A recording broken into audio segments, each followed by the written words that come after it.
Movie की start होती है कोंडकान से, जो कोंडकान महाराष्ट्र के अंदर होता है। जो कोंडकान की कहानी स्टार्ट होती है और वो साल होता है 1952 का। महाराष्ट्र के कोंडकान के अंदर देखते हैं वहाँ एक छोटा सा बच्चा होता है जिसका नाम गोटिया होता है और गोटिया की उम्र 10 से 12 साल होती है। गोटिया अपने माँ और छोटी बहन के साथ रहता था। यही गोटिया जिस घर में रहता था उसके बगल वाले घर में कुछ और भी लोग रहते थे। गोटिया एक लड़की से प्रेम करता है जो कि वो लड़की गोटिया से 7 साल बड़ी होती है और उसका नाम मुन्नी होता है और मुन्नी की उम्र लगभग 18 से 19 साल होती है। मुन्नी के घर वालों ने मुन्नी की शादी फिक्स कर दी थी और जिस दिन दूल्हा मुन्नी से शादी करने के लिए आता है उस दिन गोटिया दूल्हे के खाने में चूहे मारने की दवा मिला देता है। हालांकि दूल्हा बच तो जाता है लेकिन वहाँ सब लोगों को पता चल जाता है तो गोटे की माँ गोटिया को पकड़कर ले जाती है और एक बड़ा सा चाबुक निकालती है और गोटिया को पीट देती है। हालांकि गोटिया को किसी से डर तो नहीं लगता लेकिन उसे अपनी माँ के चाबुक से बहुत डर लगता है। लेकिन मुन्नी की उस दिन शादी तो हो जाती है और उसी दिन गोटिया की माँ गोटिया का मुंडन करवा देती है और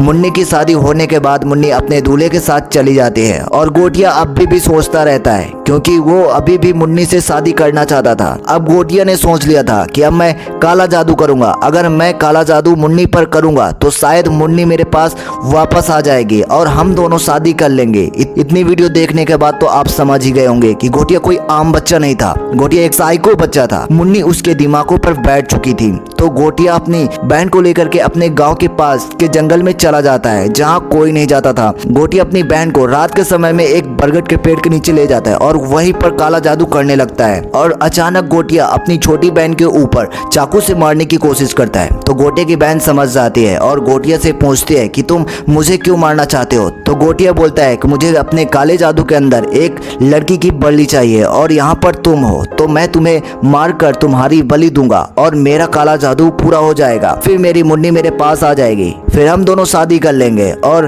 गोटिया की बहन अपना बचाव करने के लिए गोटिया को धक्का दे देती है जिसमें से गोटिया बरगद के पेड़ से टकरा जाता है और उसका सिर फट जाता है और देखते ही देखते गोटिया की मृत्यु हो जाती है। गोटिया की बहन वहां से भाग जाती है और गांव में पहुंचकर अपनी माँ और पूरे गांव वालों को बताती है और सभी लोगों को लेकर के उसी पेड़ के नीचे आ जाती है। हालांकि गोटिया एक ब्राह्मण परिवार से होता है और उसके मुंडन को 10 दिन भी नहीं हुआ करते। वहाँ के पंडित बोलते हैं ये तो बहुत ही बड़ा अनर्थ हो गया क्योंकि गोटिया अब ब्रह्म राक्षस बनने वाला है। तो वहाँ के पंडित गोटिया को उसी पेड़ के नीचे दफना देते हैं और उस पेड़ को कई मंत्रों से बांध देते हैं ताकि गोटिया की आत्मा इस पेड़ से कहीं न जाए और हमेशा हमेशा के लिए इसी पेड़ में कैद हो जाए। हालांकि गोटिया जैसे मरने वाले बालक को मुंजिया कहते हैं और इसका मतलब है कि गोटिया मुंजिया बन गया है। और कई सालों बाद हम पूरे शहर में देखते हैं जो महाराष्ट्र के अंदर है, जो कोंडकान से बहुत दूर था। अब हम इस मूवी के मेन कैरेक्टर को देखते हैं जिसका नाम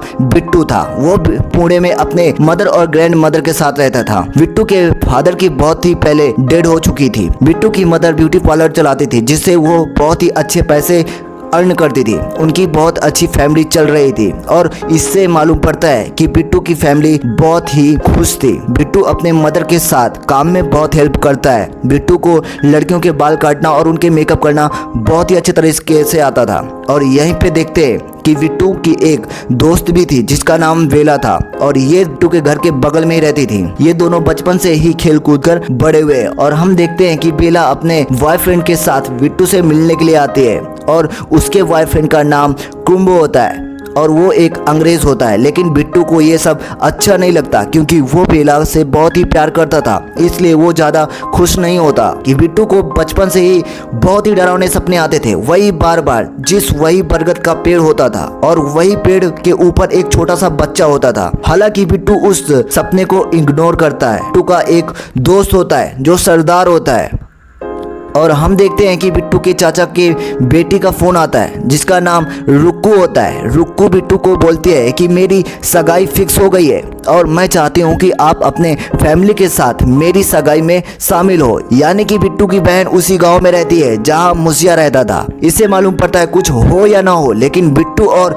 मुजिया के बीच में कुछ ना कुछ तो कनेक्शन है। हम देखते हैं कि बिट्टू अपने बाइक से चिंटुकवाड़ी चला जाता है। उस पेड़ के पास जाता है जो पेड़ वो सपनों में देखता था जहाँ मुजिया रहता था। हालांकि बिट्टू घर से दूर चला जाता है तो उसकी माँ बिट्टू को सभी जगह ढूंढने लगती है और उसके चाचा सभी गांव में ढूंढने लगते हैं। लेकिन गांव के एक आदमी ने बिट्टू को चिंटुकवाड़ी में जाते देखा था तो वो आदमी बिट्टू के चाचा को बताता है और बिट्टू का चाचा अपने पूरे फैमिली को बताता है और वहाँ जाने से साफ साफ मना कर देता है, क्योंकि रात के समय में चिंटूवाड़ी में कोई नहीं जाता था। और बिट्टू की दादी समझ गई है कि बिट्टू की जान को खतरा है, इसलिए वो खुद जाने की सोचती है। उससे पहले वो अपना बक्सा खोलती है और उसमें से वही चाबुक निकालती है जिस चाबुक से गोटिया की माँ गोटिया को मारती थी, और ये वही चाबुक होता है। और वह बिट्टू की दादी वही मुंजिया की छोटी बहन होती है। और बिट्टू की दादी सीधे चिंटूवाड़ी जाती है जहाँ बरगद का पेड़ था, और वो देखती है कि मुंजिया बरगद के पेड़ के ऊपर बैठा था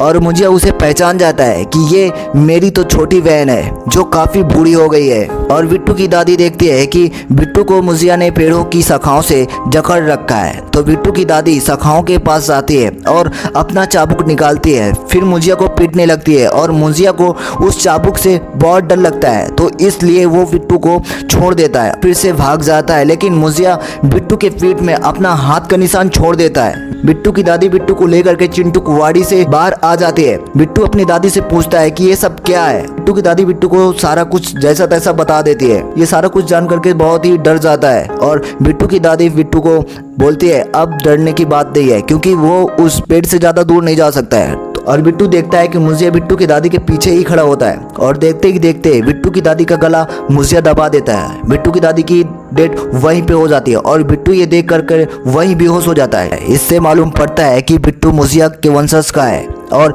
बिट्टू के अंदर वही खून दौड़ता है जो मुजिया के, क्योंकि मुजिया को उसी के वंशज के देख सकते हैं और बिट्टू मुजिया को देख सकता था। और मुजिया ने बिट्टू की पीठ में जो निशान छोड़ा था अब वो बरगद के पेड़ से आजाद भी हो चुका था। यह सभी जगह जा सकता है और कभी भी मूव कर सकता है। हम देखते हैं कि बिट्टू हॉस्पिटल में होता है और उसकी आंखें खुलती है, तो सबसे पहले वो अपने दादी को पूछता है, तो उसको बताया जाता है कि उसकी दादी का डेड हो चुका है।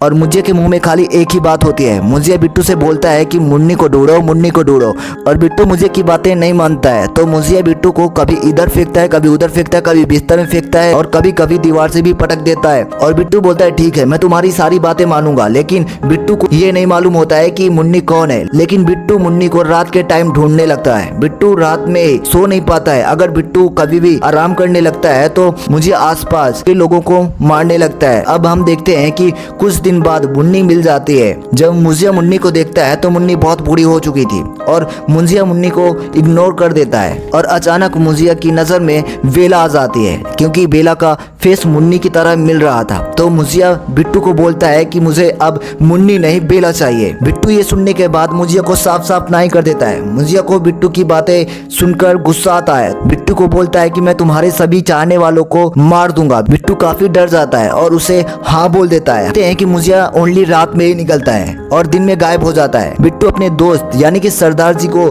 सारी बातें बता देता है और सरदार जी बिट्टू को लेकर के डायरेक्टली इल्विस जी के पास जाता है। और इल्विस जी को जब ये निशान दिखाता है तो इल्विस जी समझ जाते हैं कि, और इल्विस जी कुछ पुराने पेपर निकाल कर लाता है जिसमें पुरानी चीजें लिखी होती है और कुछ पुराने चित्र भी बने होते हैं। इल्विस बताता है कि इसे शादी करने के लिए ये तुमसे बोलेगा कि मुझे एक बकरा चाहिए उसी पेड़ के पास, और उस लड़की को भी बुलाएगा उस पेड़ के पास। ऐसा निशान लगाने को बोलेगा तुम्हारे खून से, और वो अपनी आत्मा उसी बकरे के अंदर डाल देगा। बकरे को हम उसी टाइम काट देंगे जिसमें मुजिया की मृत्यु हो जाएगी। और हाँ, उस टाइम गलती से भी किसी इंसान के ऊपर वैसा निशान न बनने पाए। अब हम देखते हैं कि बिट्टू बेला को नारियल पानी में शराब मिलाकर पिला देता है, फिर बेला को उसी पेड़ के नीचे ले जाता है जहाँ मुजिया होता है। इससे मालूम पड़ता है कि मुजिया बेला से शादी करने के बाद बेला मर जाएगी और उसकी आत्मा को मुजिया अपने साथ ले जाएगा हमेशा हमेशा के लिए। बेला की आत्मा को अपने पास रखेगा। और जब मुजिया बकरे के अंदर जाता है तो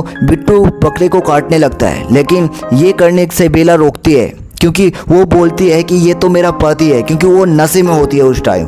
मुजिया बकरे के अंदर से आज़ाद हो जाता है और डायरेक्टली बेला के ऊपर हाजिर हो जाता है और बोलता है कि तुमने मुजिया के साथ धोखा किया है, इसलिए वो सबको मारने लगता है। और तभी सभी लोग इधर उधर भागने लगते हैं। फिर बिट्टू वैसा ही निशान पेड़ के ऊपर बना देता है। मुजिया चाचा के शरीर से निकलकर पेड़ के ऊपर दोबारा आ जाता है और सभी लोग सोच रहे होते हैं कि मुजिया को बिट्टू ने कैद कर दिया है। लेकिन मुजिया इतना ज़्यादा पावरफुल होता है कि वो पेड़ को ही कंट्रोल करने लगता है और सभी को को मारने लगता है। लेकिन बेला देखती है कि पेड़ के बगल में एक लालटेन रखी हुई है। उस लालटेन को उठा करके पेड़ के ऊपर फेंक देती है और बिट्टू देखता है कि मेरे पास वही चाबुक है जिसमें आग जल रही होती है। तो बिट्टू वो चाबुक उठा करके पेड़ के ऊपर फेंक देता है जिससे पेड़ जल जाता है और कहानी यहीं पे डी एंड हो जाती है।